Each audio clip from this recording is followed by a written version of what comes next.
There is a single variable that correlates with success more than IQ, more than family background, and more than education level. It is an invisible metric that separates the billionaire from the lottery winner who goes bankrupt in 3 years. It is the ability to stare into the void of time and wait. But right now, there is a war being waged against this ability. Your phone, your food, your entertainment, and even the financial markets are weaponized to destroy your patience. They are engineering you to be poor by collapsing your perception of time. This phenomenon is called hyperbolic discounting, and it is the primary reason why, despite working hard, you feel like you are building a castle on shifting sand. Let's start with a brutal truth about your biology. You are running 21st century financial software on 50,000-year-old hardware. Your brain evolved in an environment of immediate scarcity. If our ancestors killed a mammoth, they had to eat it immediately. Saving meat for next year wasn't an investment, it was rotting waste. The future was uncertain. You could die tomorrow. So evolution wired a deep, primal instruction into your amygdala. Consume now. Value the present moment infinitely more than the future. This is hyperbolic discounting. It is the cognitive bias where we choose smaller, immediate rewards over larger, later rewards. If I offer you $100 today or $110 tomorrow, you might wait. But if I offer you $100 today or $200 in a year, your brain screams, "Take the money now." Logically, waiting is better. Biologically, waiting is pain. In the past, this instinct kept us alive, but in the modern economy, this instinct is a death sentence. Wealth creation is fundamentally about delayed gratification. Compounding interest, by definition, requires time. Building a business requires years of unpaid effort.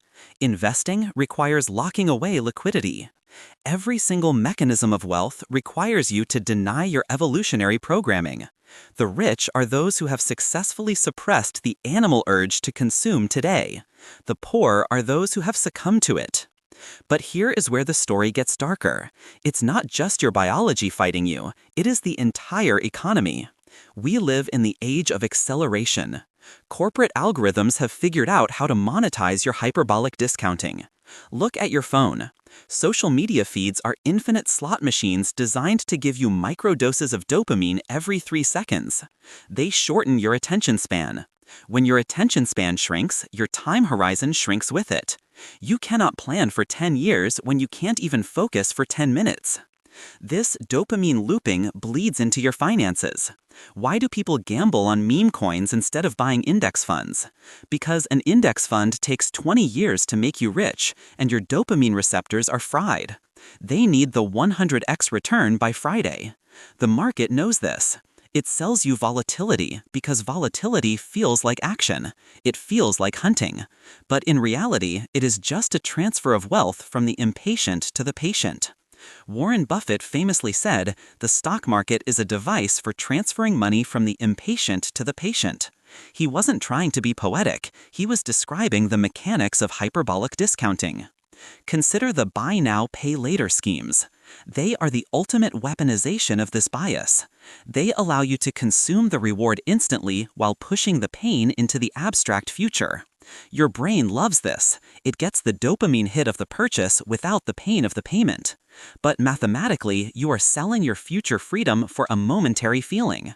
You are eating the seed corn before it can be planted. And it goes deeper. Inflation itself creates a hyperbolic discounting loop. When money loses value rapidly, saving feels stupid. Why wait to buy a house if the price will double in 5 years? Why save cash if it rots? High inflation forces society to become short-term thinkers. It forces you to spend now before your labor is devalued. This destroys the moral fabric of planning. It turns investors into gamblers and savers into victims. So you are fighting a three-front war: against your own biology, against the attention economy, and against the monetary policy. Is it any wonder you feel stuck? Is it any wonder that getting rich feels impossible? The friction is immense. However, you can engineer an escape. You cannot change your biology, but you can change your environment. The solution is not more willpower. Willpower is a battery that runs out. The solution is what economists call a Ulysses Pact. In the Odyssey, Ulysses knew he couldn't resist the song of the sirens. He didn't try to be strong. He ordered his men to tie him to the mast of the ship. He removed the option to fail. In your financial life, you must tie yourself to the mast. First, create illiquidity. This sounds counterintuitive. We are taught that liquidity is good. But if you suffer from hyperbolic discounting, liquidity is dangerous. It is too easy to spend. You need to lock your money away. Put your savings in accounts that have penalties for early withdrawal. Buy assets like real estate that take months to sell. By adding friction to the selling process, you stop your impulsive brain from sabotaging your long-term plan during a moment of weakness. Second, automate the pain. Set up automatic transfers to your investment accounts the second your paycheck hits. Do not let the money sit in your checking account where it looks like spending money. Make the investment decision once when you are thinking clearly, so you don't have to make the decision every month when you are tired and craving dopamine. Third, you must detox your time horizon. This is the hardest part. You need to retrain your brain to tolerate boredom. Wealth building is boring. It is watching paint dry. If you need constant excitement, you will lose money. Stop checking your portfolio every day. Stop looking for the next big thing. Unfollow the financial influencers who promise overnight success. They are selling you dopamine, not advice.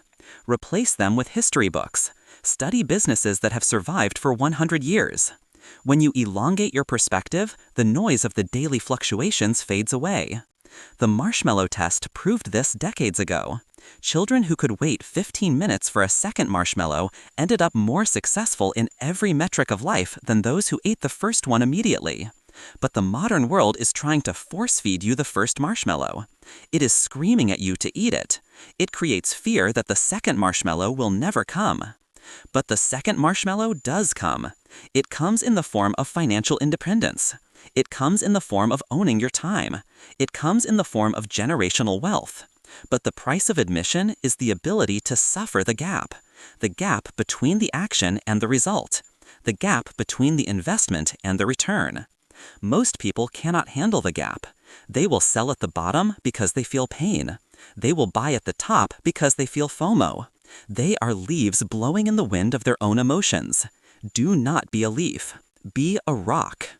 Recognize that every impulse to buy something trivial, every urge to check the price of Bitcoin, every desire to skip the gym is just the ghost of your ancient ancestor trying to survive a winter that no longer exists. Thank that ghost for its service and then ignore it. You are building an empire, not a hut. Empires take time. The foundation must be dug deep before the towers can rise. Stop discounting your future. Start valuing the version of you that will exist in 10 years. That version of you is waiting for you to make the right choice today. Don't let him down. Subscribe to Visual Capital. We help you see the long game in a world blinded by the short term. Tie yourself to the mast, survive the sirens, reach your destination.